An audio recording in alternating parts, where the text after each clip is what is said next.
ಎತ್ತು ಬೇಗ ಎತ್ತೋ.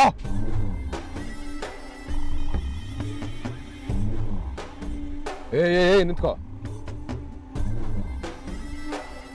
ಯಾರು ನೀನು? ನನ್ನ ಹತ್ರನೇ ಕೇಳಿದ್ರಾ? ಕಣ್ಣು ಕಾಣಿಸಲ್ವಾ, ಕಿವಿ ಕೇಳಿಸಲ್ವಾ? ನಿನ್ನನ್ನೇ ನೋಡ್ಕೊಂಡು ಮಾತಾಡ್ತಾ ಇದ್ರು ನನ್ನನ್ನೇ ಪ್ರಶ್ನೆ ಮಾಡ್ತೀಯಾ? ಸಾರಿ, ಕ್ಷಮಿಸಿ ಸರ್. ಸಾರಿ. Okay okay. ಯಾರು ನೀನು? ಅದು ಭುವನ್ ಅಂತ. ಇಲ್ಲೇ ಶಂಕರಣ್ಣನ ಮನೆಯಲ್ಲಿ ಕೆಲ್ಸಕ್ಕಿದ್ದೀನಿ.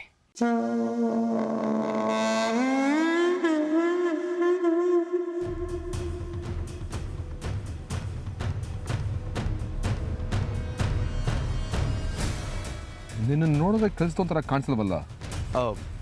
ಅದು ಏನೋ ಕಷ್ಟ ಬಂತು, ಅದಕ್ಕೆ ಶಂಕರಣ್ಣನ ಆಶ್ರಯದಲ್ಲಿದ್ದೀನಿ. ನಿಮ್ಮಂಥ ದೊಡ್ಡವರ ಆಶೀರ್ವಾದ, ದೇವ್ರ ದಯೆ. ಯಾವ ಊರಿನಿಂದ? ಬೆಂಗಳೂರು. ಮೂಲ ಬೆಂಗಳೂರಲ್ಲ, ತುಮಕೂರು ಹತ್ರ, ಸಿದ್ಧರಬೆಟ್ಟದ ಹತ್ರ. ಅದೆಲ್ಲ ಬೇಕಾಗಿಲ್ಲ ನನಗೆ. ಏನು ಕೆಲಸ ಮಾಡ್ತೀಯಾ ಅಲ್ಲಿ?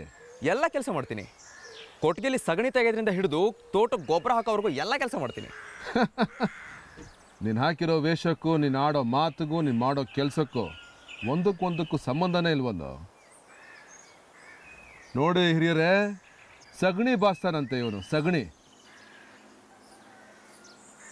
ಬರ್ತೀಯ ನಮ್ಮನೆಗೂ? ಬಂದಿದ್ದೀನಿ ನಾನು.